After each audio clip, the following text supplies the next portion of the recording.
It started with a single photograph in Paris, and then it spiraled into a revelation that has the internet tearing apart every public appearance from the last decade. We are looking at an image that simply shouldn't exist if the official story is true.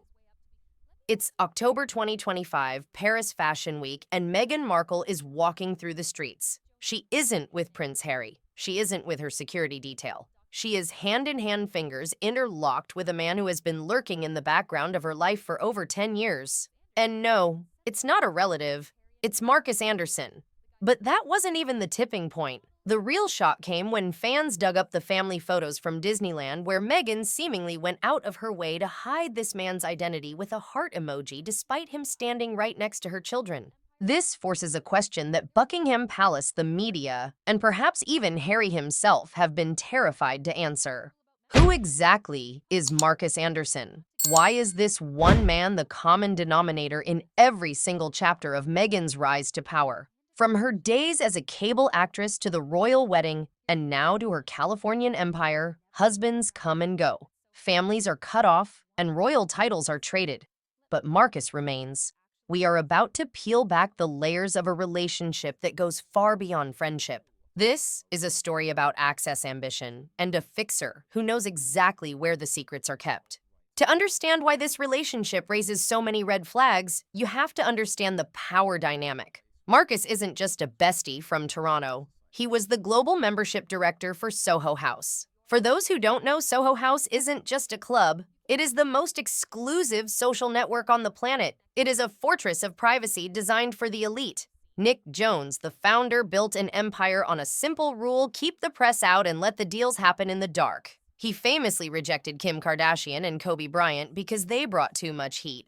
Yet somehow a supporting actress from Suits earning a fraction of what the A-listers made was given the keys to the kingdom. This is where the math doesn't add up. How did Meghan Markle glide past the velvet ropes that stopped actual global superstars? The answer is Marcus Anderson. He started as a waiter and clawed his way up to become Nick Jones's right-hand man. He became the gatekeeper. He decided who got in and who stayed out. When Meghan befriended Marcus, she didn't just make a friend, she secured a sponsor. She bypassed the waiting lists and the vetting processes because she had the man with the master key in her pocket. It wasn't luck. It was a strategic alliance that gave her access to rooms filled with billionaires, royals, and media moguls, rooms she never would have entered on her own. We've all heard the fairy tale. Meghan and Harry met on a blind date set up by a mutual friend, and sparks flew instantly. But insiders and royal biographers like Katie Nicholl have painted a completely different picture, one that makes the blind date story look like a PR fabrication. The reality is much more calculated. Harry reportedly went to Marcus Anderson. He needed a private space, a discreet environment where he wouldn't be hunted by the paparazzi. Marcus didn't just book a room, he curated the entire encounter. This happened in a private room at Soho House, London in July 2016. Think about the power Marcus held in that moment. He wasn't just observing history, he was engineering it. He took his close friend Meghan and placed her directly in the path of the most eligible bachelor in the world within a controlled environment that he managed. This transforms Marcus from a bystander into the architect of the royal marriage. He was the bridge between a commoner and a prince. And when you owe someone for the introduction that made you a duchess, that debt doesn't just go away after the wedding.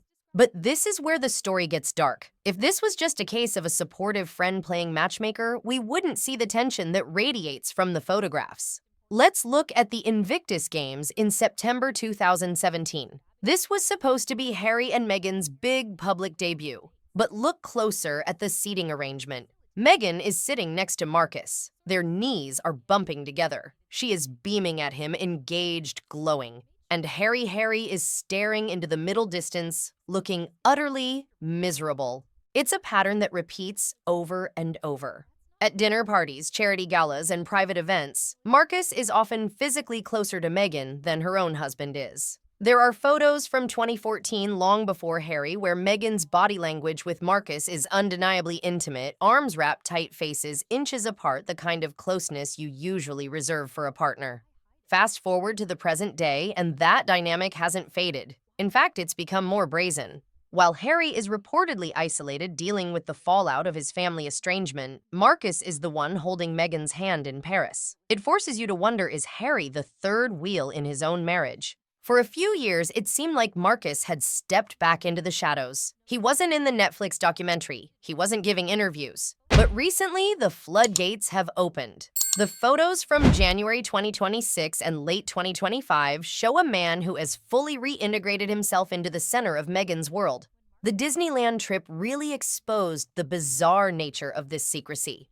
Meghan posts a photo, and there's a man with a heart emoji slapped over his face. Why? If he is just a beloved family friend, why the need for censorship? Why hide the identity of the man who has been by your side for a decade? It screams of damage control. It suggests that Meghan knows exactly how this looks. She knows that having the Soho House gatekeeper playing stepdad at Disneyland while Harry is off working creates a narrative she can't spin. The emoji wasn't cute. It was a desperate attempt to keep the questions at bay. But the internet is undefeated, and the identity was revealed almost instantly. It proved that Marcus isn't just a relic of her past. He is a permanent fixture in her future. This brings us to the most chilling theory of all.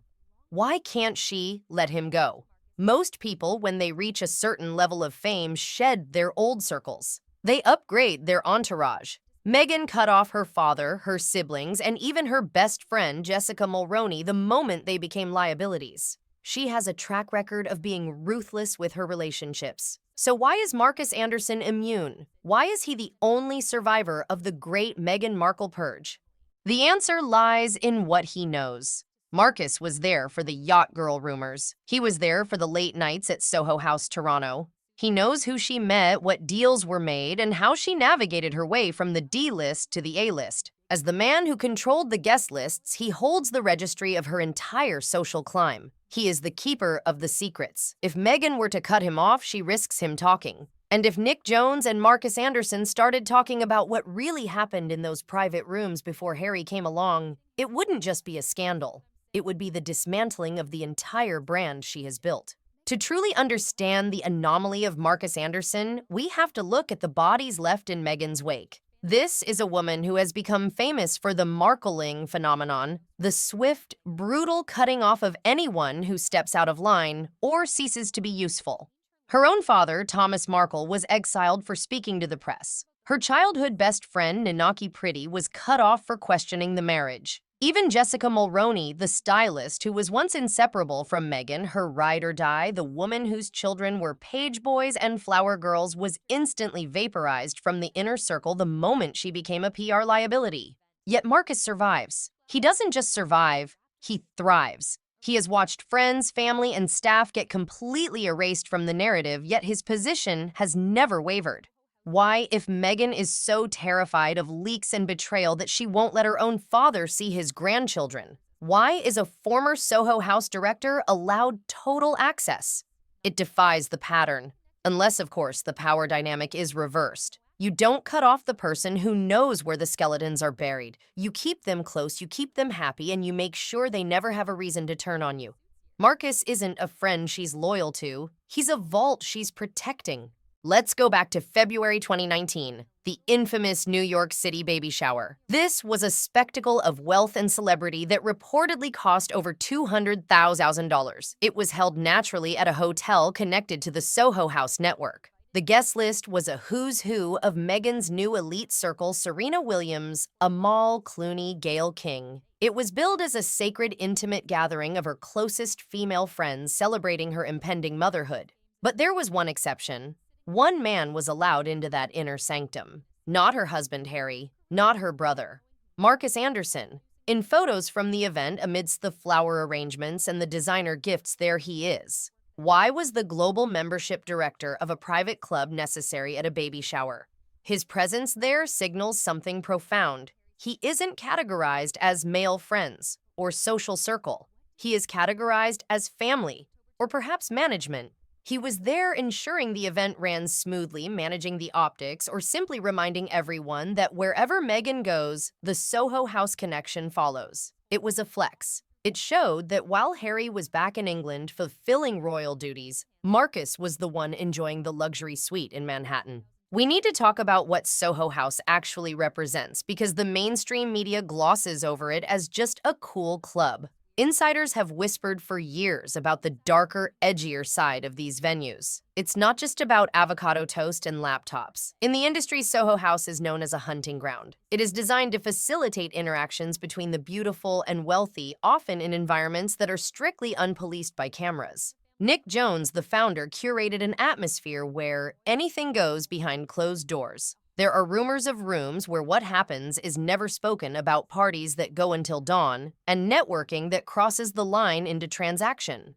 Meghan wasn't just grabbing lunch there. She was embedded in this culture. She was a fixture, and Marcus was the man running the show. When you realize that this was the environment where they bonded, not a church, not a school, but a club built on exclusivity and discreet encounters, the nature of their bond shifts. It suggests a shared history of navigating a very specific, very ruthless social ladder. They are war buddies from the trenches of high society climbing. This brings us to the most uncomfortable aspect of the current dynamic, the humiliation of Prince Harry. We have to look at this from a male psychological perspective.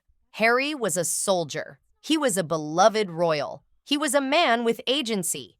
Now look at the photos. In almost every candid shot where the three of them appear, Marcus displays what body language experts call alpha traits. He walks slightly ahead or directly beside Meghan. He guides her by the small of her back. He engages her in direct eye contact. And Harry? Harry is often trailing behind, looking at his phone, or staring at the ground. There is a photo from a family trip where Harry is carrying the bags head down while Meghan and Marcus are walking freely, chatting and laughing. It is a visual representation of the hierarchy. Harry provided the title and the money, but Marcus provides the emotional support and the direction. It raises a devastating question. Did Harry leave the men in gray suits at Buckingham Palace only to be handled by a man in a designer suit in California? He traded one cage for another, only this time the gatekeeper is his wife's best friend. We also need to follow the money. Marcus isn't doing this for free. While there is no public record of him being on the Archewell payroll, his lifestyle has clearly elevated alongside the Sussexes. The travel, the access, the proximity to power, it's all part of the package. But there is a deeper speculation here. Soho House is a business. It relies on the allure of celebrity to sell memberships. Having the Duchess of Sussex as a walking, talking billboard for the brand is worth millions in free advertising. Every time Meghan is photographed at a Soho House location or spotted with Marcus, the brand value skyrockets. Is it possible that this relationship is at its core a business arrangement? Did Meghan strike a deal to maintain her loyalty to the brand that made her? It would explain why she never hosts events at rival clubs. It would explain why Marcus is always there to ensure the Soho House stamp is visible on her life. She might be a duchess, but to Marcus and Nick Jones, she might still be their greatest brand ambassador, a role she can never resign from. Let's circle back to that Disneyland photo because the reaction was telling. When that image hit social media, Meghan's team, or Meghan herself, panicked. They slapped a heart emoji over Marcus's face. This wasn't a casual sticker. It was a deliberate redaction. If he is just Uncle Marcus, why the need to hide him? You hide things you are ashamed of or things you know will cause a scandal. The censorship had the opposite effect. It triggered the Streisand effect. By trying to hide him, she confirmed he was important. It signaled that she knows the optics are bad. She knows that a married woman vacationing with her husband and the man she has a flirtatious history with looks suspicious. It suggests that behind the scenes there are conversations happening about managing the Marcus problem. They know the public is waking up to his presence. They know the just friends narrative is wearing thin. That emoji was a slip-up, a moment of fear that exposed just how desperately they want to keep his role ambiguous. We are approaching a breaking point. The internet sleuths are digging faster than Meghan's PR team can bury the stories. The timelines of her single years in Toronto are being reconstructed day by day. The questions about who paid for what, who introduced who, and what really happened in those Soho House private rooms are getting louder. Marcus Anderson is the linchpin. If he ever decides to write a book, it's game over. If he ever decides to sell his story, the fairy tale crumbles. But he won't, because he is too smart and he is too involved. The danger isn't that Marcus will talk. The danger is that the world will finally figure out that he doesn't need to talk. His presence alone tells the story. He is the living proof that Meghan's rise wasn't a Cinderella story of love and destiny. It was a networked operation. And poor Harry, he gave up his military titles, his patronages, and his birthright for a life of freedom. But look at him now. Is he free, or is he just living in a guest house on the Marcus Anderson show? The tragedy of Prince Harry isn't that he lost his family. It's that he never realized he was being recruited into someone else's game. And as long as Marcus is holding the hand of the Duchess in Paris, Harry will never be the leading man in his own life. He is simply the funding that keeps the Soho House party going. When you look at the full timeline from the wine-soaked nights in Toronto to the hand-holding in Paris, the picture becomes clear. Harry might be the husband, but Marcus Anderson is the partner. He provided the access. He facilitated the meeting. He kept the secrets. And in a world where Meghan has discarded everyone who ceased to be useful, Marcus remains because he is the one person she cannot afford to lose. The photos don't lie. The body language doesn't lie. While the world was focused on the drama between Meghan and the royal family, we missed the most important relationship of all. The man standing in the shadows wasn't just watching the show, he was directing it. And as we move further into this new chapter of their lives, one thing is guaranteed: Harry might eventually fade from the spotlight, but Marcus Anderson isn't going anywhere.